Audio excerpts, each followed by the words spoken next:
శత్రువు మనల్ని ఇబ్బంది పెడుతున్న సందర్భంలో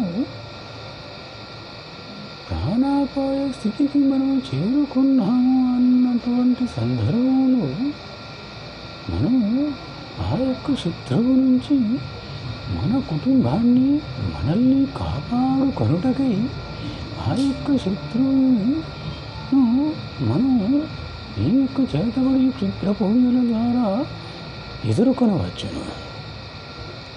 ఈ యొక్క విధానం అనుభవజ్ఞుల వల్లనే అవుతుంది. ఈ యొక్క విధానం ఖచ్చితంగా మనకు చెడు చేస్తున్న సందర్భంలో ఈ నిర్ణయం తీసుకోవాల్సి ఉంటుంది. కనుక ఆ నిర్ణయం తీసుకోవడంలో కూడా న్యాయం ఉండాలి.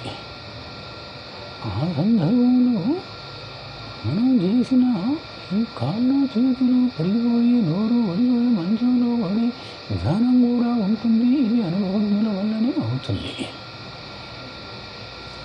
మొత్తమే ప్రాణాపాయ స్థితికి కూడా చేసే విధానాలు ఈ చేతబడిలో క్షుద్ర పూజలలో ఉంటాయి. ఈ అనుభవజ్ఞులు మాత్రమే చేస్తారు.